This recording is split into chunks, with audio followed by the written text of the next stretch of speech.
There's a saying that it takes a village to raise a child, and in the world of children's media and toys, it also takes a village. So recently I was reading through this book because, as you all know, I love American Girl history and toy history.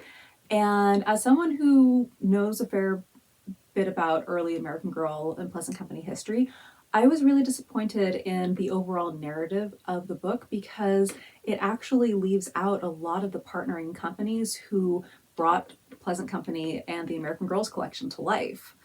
The book primarily focuses on Pleasant Rowland, Valerie Tripp, and employees who were brought onto Pleasant Company in the early days, and does not talk about all of the other companies around the world who made the American Girls collection possible. So today we're going to be talking about those early companies as well as some of the earlier licensing agreements that Pleasant Company and American Girl Mattel took on to make some of their most iconic products. So let's get into it. And hi, if you're new to the channel, my name is Michelle. I am a writer and artist and a lifelong toy collector. And here on my channel, I like to talk about the intersection of all of my special interests, storytelling and toys. So if you like what you see here today, please make sure to like, comment, and subscribe, and stay tuned for uploads every Saturday. Obviously, the first company on our list is Goetz. So Goetz is a German doll manufacturer. The company was founded in 1950 and persists to today. When Pleasant Rowland was first ideating on her concept for the American Girls collection, she and Valerie Tripp came across the Goetz dolls. At the time, were about a 19-inch doll. There was a variety of different ones, and she got a collection of them that she then used for focus group with little girls to figure out which of the dolls they liked the best. They kind of pieced some different attributes together, and ultimately Pleasant ended up purchasing the rights to what we now know as the classic mold from Goetz. And then Goetz was the manufacturer for the early American Girl dolls for those first releases in 1986 through to the mid-90s. There isn't an exact date of when the production moved from West Germany with Goetz over to China, but it would have been prior to the acquisition by Mattel in 1998. I still find it so strange that in the Making of American Girl book, they completely ignored the history between Pleasant Company and Goetz. When you look at these dolls, you can clearly see all of the influence that Goetz as a manufacturer had on the design of the original dolls. So to completely wipe that from the narrative of this book is odd, and it makes me wonder if maybe Mattel is trying to prevent Pleasant Rowland and Pleasant Company from becoming a Ruth Handler type figure in the narrative of American Girl. And for those of you who might not be aware, Ruth Handler was one of the co-founders of Mattel and the creator of Barbie. And it has long been alleged that Ruth actually stole the design of Barbie from Bild Lilly, who was a German doll. So perhaps Mattel is trying to err on the side of caution and remove any narrative tying another one of their properties to having been inspired by a pre-existing German doll. Again. One of the items that I really want in my Pleasant Company collection are these little dishes. So they're the dishes from Kirsten's birthday collection, and you can thank Rowe Pottery for these. Rowe Pottery was a pottery company started in 1975, and they are based out of Cambridge, Wisconsin. So not far from Middleton, Wisconsin, where the Pleasant Company headquarters were. And Rowe Pottery is still in business today. I love the blue glaze that they used for their pottery. It's so beautiful. And this little bird right here reminded me so much of Kirsten's dishes. I just thought it was really cool that they had something so similar to what they made for Pleasant Company all those years ago. There's also another company that was responsible for Molly's tea set. It's not known who the exact manufacturers were, but early editions of Molly's tea set, which was part of her birthday collection, some of them had stickers that said made in Taiwan, especially for Pleasant Company. Others had a mark that they had been made in Japan, but the actual manufacturer of these dishes is still unknown to the best of my knowledge. Next up is Silvestri. You've likely heard Silvestri talked about quite a bit and seen it in some eBay listings and whatnot if you were ever searching the secondhand market for Pleasant Company items. Silvestri was responsible for a lot of the most beautiful pieces in the early American Girls collection, like some of the items from Samantha's birthday collection, her glassware and whatnot. They were responsible for some of the food items and even the bouquet from Samantha's birthday set.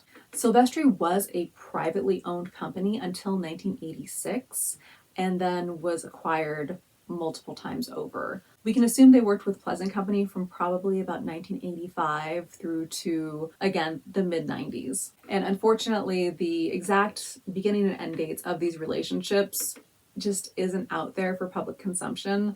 Again, American Girl and Pleasant Company have both been a little bit on the vague side about those outside relationships, and yeah, so that part's a little not too fun. Next up is Colonial Williamsburg. So it's actually a little known fact that Pleasant Company had an advisory board for Felicity's development. It was actually a team of employees from Colonial Williamsburg. And if you'd like to learn more about that, please check out my Felicity Deep Dive series. That series is still in progress. There are 3 videos so far, and I go into much more detail there. The professional relationship between Pleasant Company and Colonial Williamsburg started in the mid-80s with that advisory board that was assisting both Valerie Tripp and Pleasant Rowland with the development of Felicity. So for Felicity's release in 1991, Colonial Williamsburg actually hosted a series of high teas that could be attended by girls, their parents, and their dolls.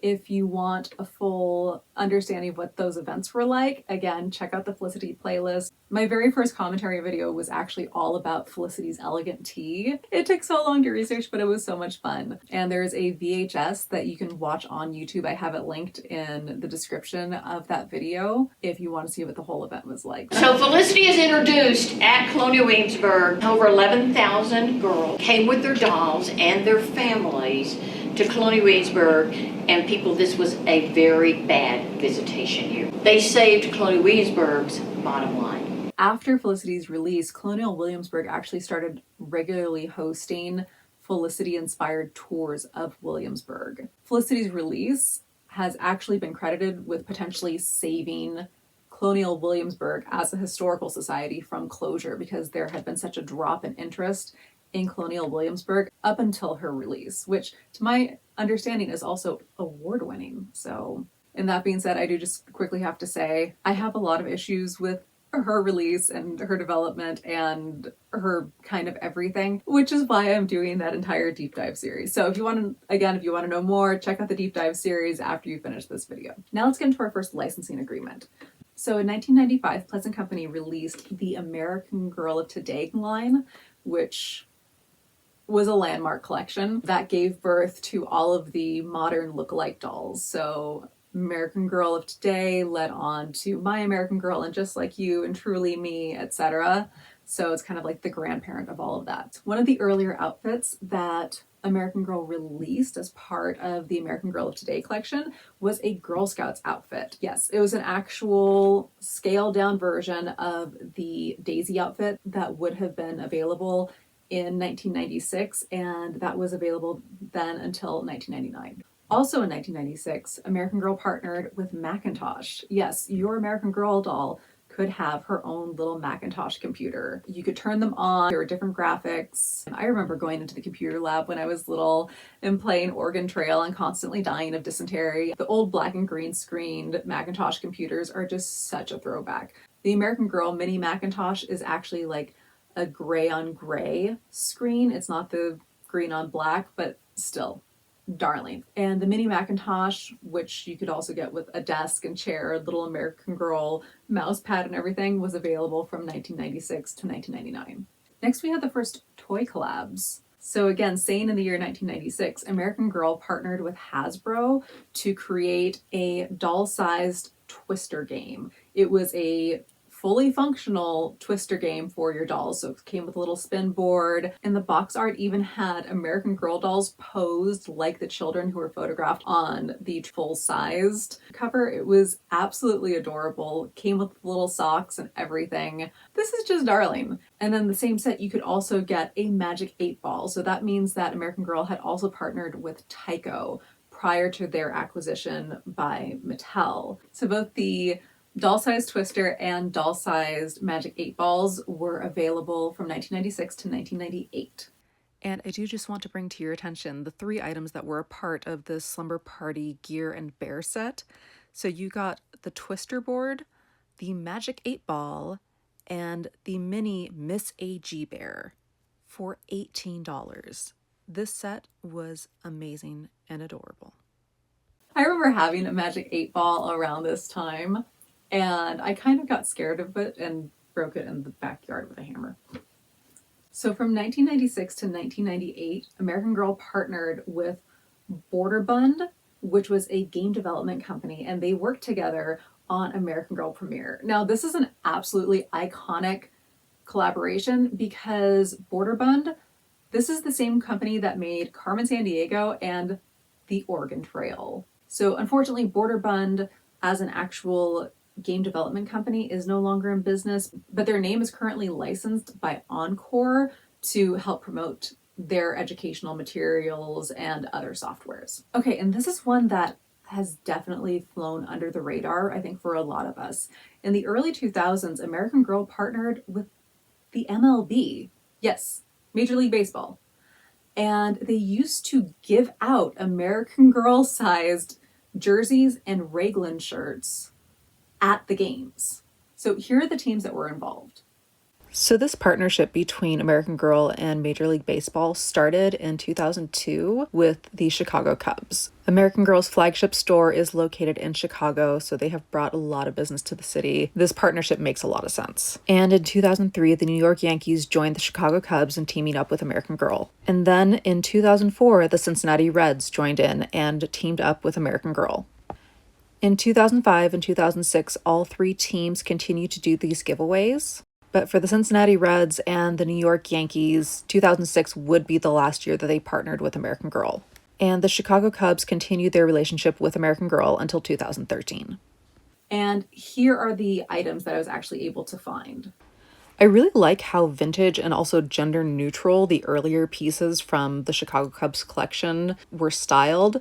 The pieces did become much more tailored and modern as time went on, but all in all, it's a cute collection.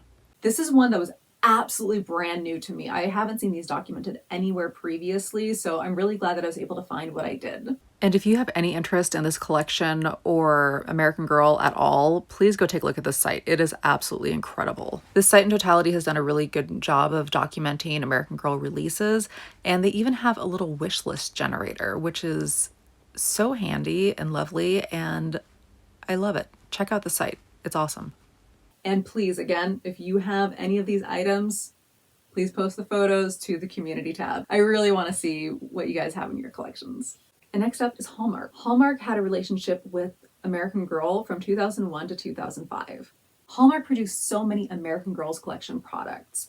There were things like cookie tins, bookmark. Hallmark published their own editions of the historical books. There were charm bracelets and charms and basically everything under the sun. I have a 3-ring binder from the Hallmark collection and then a mini keychain binder that is like essentially doll sized, and it's not actually a binder, it's like for little photographs. Those are the 2 Hallmark items that I have. I would love to get my hands on the bookends because, oh my gosh, those are darling. I find the almost co-occurrence of the partnerships with the MLB and Hallmark happening pretty much simultaneously very interesting, because you are now given 2 completely different avenues for kids to potentially get to interact with American Girl products that are available outside of the American Girl catalog and the American Girl place. One establishment, Hallmark, you are much more likely to have, mothers, grandmothers, etc., who are going to be shopping there. While on the other hand, opening things up for Major League Baseball to develop a relationship with American Girl and give out tiny doll clothes, like, like baseball jerseys and these Raglan shirts and whatnot, you're more likely to see dads with their daughters or dads with their kids. Again, I don't want to gender anything, but I'm thinking about, what the gendered modeling was in the early 2000s. So it would have been mom, Hallmark, dad, baseball. You essentially were seeing Mattel develop a strategy to appeal to both parents potentially, or both grandparents, etc. I really find that very interesting, and also it's kind of making baseball jerseys for dolls is also a way to invite girls into baseball. And I do want to mention before we wrap up on Hallmark that they also had coconut items. I love coconut. I love our little Westie friend. Now let's talk about hotels. So since about 2010, American Girl has partnered with hotels that are local to the different American Girl places. Back in the day, we would have gone over to this page to navigate and figure out exactly which hotel we were going to stay at for our American Girl place trip. And now this is what the current page looks like. Unfortunately, not all of the stores are partnered with a hotel anymore. As you'll see, some of these hotels advertise the American Girl experience very well. Others, you can't find them, or they're buried at the bottom of the page. It's unfortunate that not all of these companies are really prioritizing this partnership. It could also be on the side of American Girl that they're not updating the links in time to capture the right page. I don't know how their back-end web development works, obviously, because I haven't worked for American Girl. But that being said, some of these pictures are really darn cute. So please, if you ever want to plan an American Girl trip, do make sure that you use the American Girl website so that you can get to one of those partner hotels and get that licensed experience. This is actually my favorite one. From 2005 to 2008, American Girl partnered with Bath & Body Works. Starting in 1998, Pleasant Company decided that they did want to help girls tackle the idea of taking care of their bodies and understanding their bodies. It seems that earnestly, Mattel's way of trying to continue that legacy actually included Bath & Body Works. Bath & Body Works carried a line of bath and beauty products for young girls, and they even carried the Care and Keeping of You on their website. I don't know if it was also available in store, but it was available on the website. The Bath & Body Works products were also available through American Girl. I have heard that they weren't actually available at the American Girl place, but you could order them through the American Girl website and the American Girl catalog.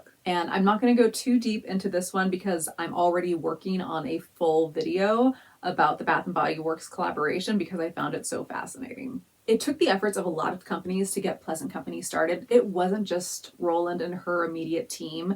It was an international effort. And I think it's really important to highlight the importance of that international effort.